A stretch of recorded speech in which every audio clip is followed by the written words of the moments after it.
If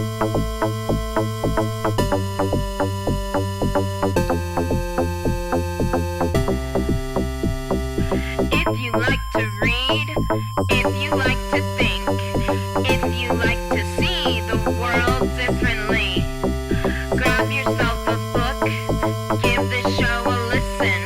Purple Lit Nerd gonna show you what you're missing.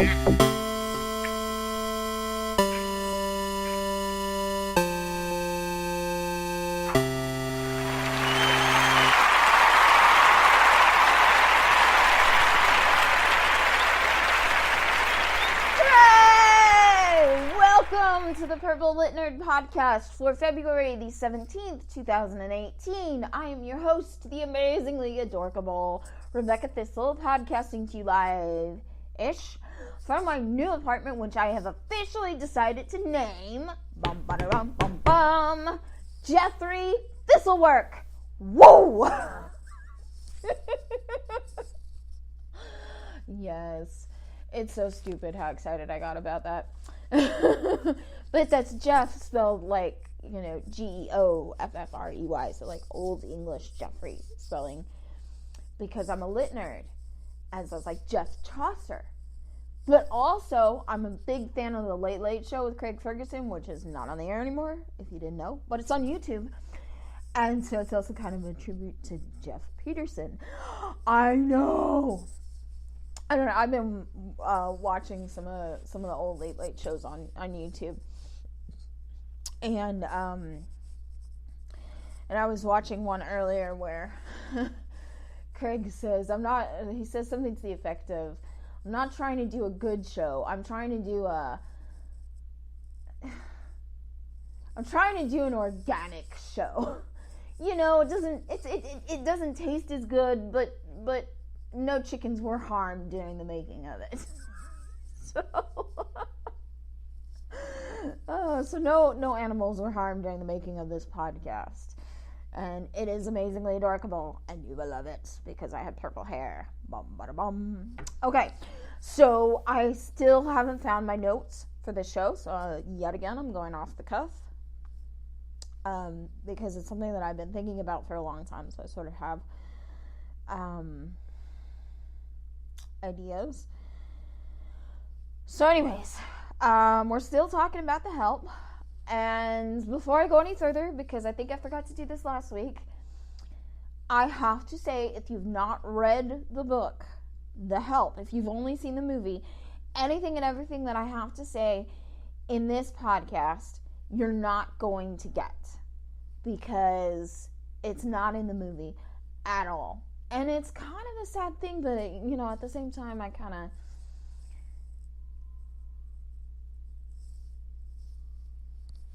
thought my phone was going off.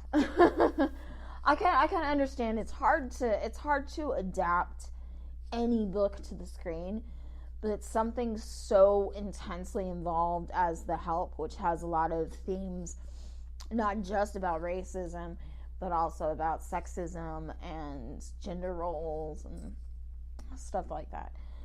So, anyways, so today's show is going to be called Miss Celia and the Mimosa Tree. And, so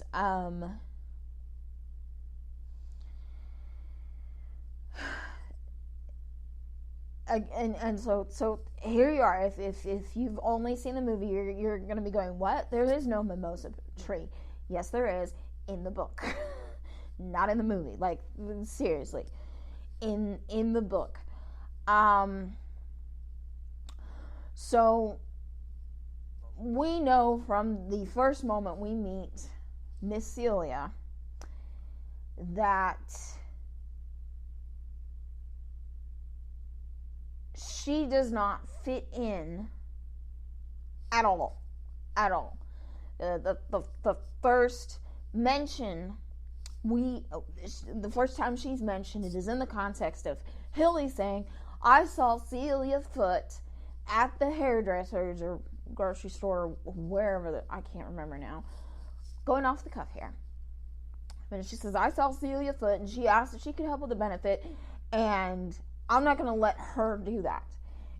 even though we need the help, and even though we're accepting help from non-junior league members, I don't want her having anything to do with it. So automatically from the get-go, we know Celia does not fit in. But she wants to. She wants to be like everybody else. As time goes on, and Minnie gets hired by her for a ton of reasons, but as time goes on and we get to know Miss Celia, we learn that she wants to fit in, and it's not necessarily for the right reasons.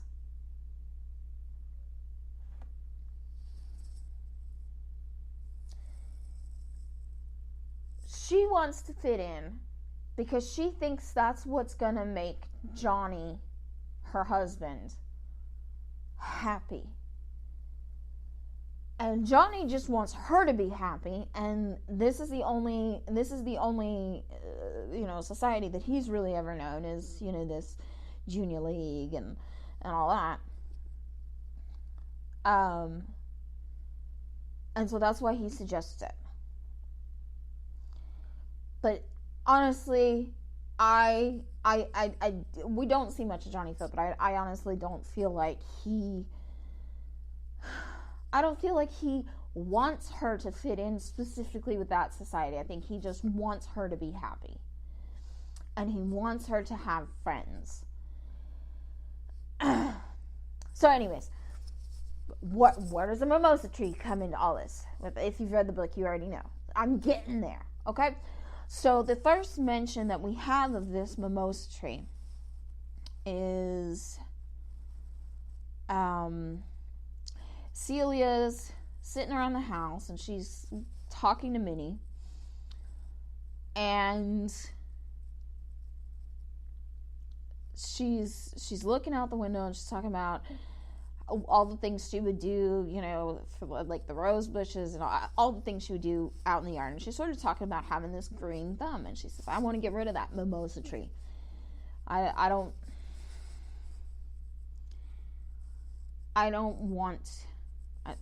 like that. It freaks me out. She says something about the leaves feel like baby hairs. And she wants to get rid of this tree. And she hates it. And Minnie says, well, why don't you go chop it down? Who cares? And Miss Celia's like, no, I just need to be still. We find out later that Celia has had problems conceiving and carrying a baby. She's had multiple miscarriages. And so when you're reading this, you don't really, the first time around, I didn't realize the significance of this mimosa tree until, I really didn't until the second or third time. I went, there's something about that mimosa tree. I gotta figure out this sort of symbolism with that. So,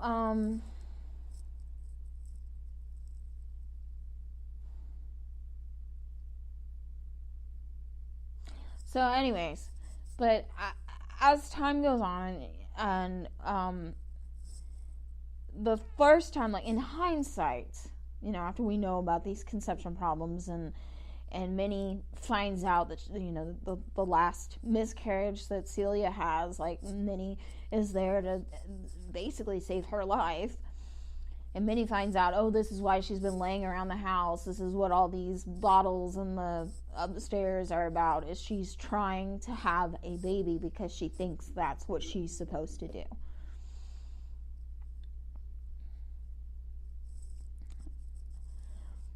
After that, that's when we go, oh, okay, we'll see. Okay. But in hindsight, there's an incident where Celia's face goes funny, and she runs into the bathroom, And then she sends Minnie home early, like yells at her and sends her home early, and Minnie's kind of like, and she gets like angry about it because Celia doesn't do like that. Like, I mean, she's had worse and she knows that, but Miss Celia's never done this, and so she's really hurt by it, and then she's angry at herself for feeling hurt by it because it's not like it's anything new to her. But it is new coming from Celia, and she doesn't want to have to, very intense, conflicted emotions on Minnie's side, and I get it. And I don't blame her. But, shortly after that, they have after that incident, things freeze over, and one day, Celia goes shopping or something, and Minnie's enjoying the quiet in the house, and she's looking out the window at this mimosa tree, and all the leaves have gone black, and it looks ugly, but she sees just under that tree, there's a little bit of green, and she thinks to herself, that tree's just playing possum. And so if you look at this mimosa tree as being sort of this symbolic of who Celia thinks she should be, like what her role in this world as a woman and as a wife is supposed to include, specifically babies, which is what a lot of women at that time in America, especially white middle-class America, were told. You can tell that even though it looked like that dream had died and she just had a miscarriage, she was still holding on to hope that that she could still start the nuclear family, have the white picket fence, obviously it's like they live in a freaking mansion, but you see what I mean, have this quote-unquote American dream. I think shortly after that scene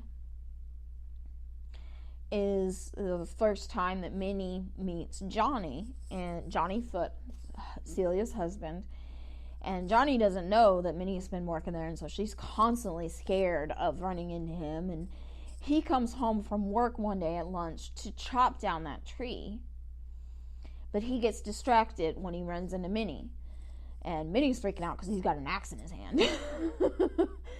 And I don't blame her. I'd be freaked out too. And he doesn't even understand how much that freaks her out. Because, his line of thought is, oh, I came to chop down this tree and then I heard a noise and so I'm over here, and he doesn't even realize, oh, I'm carrying an axe and this maid thinks I'm about to kill her. He doesn't understand. And then he sort of rolls his eyes probably more at himself than at Minnie.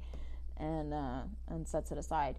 But that whole symbolism behind that scene shows that even though Johnny wants to do for Celia what Celia can't do for herself, ultimately it's Celia who has to decide what her role is, what her life is going to include, what her metaphorical garden of life is going to include. Johnny can't chop down that tree for her. Johnny can't change those expectations she has for herself. And so that's why after the last miscarriage, the one specifically that Minnie finds out about and helps clean up and saves her life from, that's why after Celia recovers from that and she chops down that tree, no. Let me back up.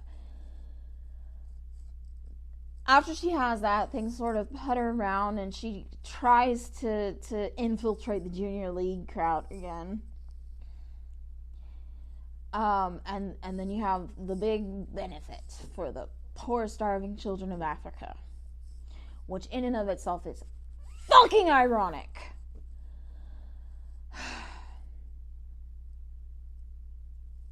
I'm sorry, that whole thing just makes me so mad. I was rewatching Glow. I mean, it's hilarious on some level, but it's hilarious in a really dark way. Glow is, but this issue specifically. I was watching Glow on Netflix, which is about a women's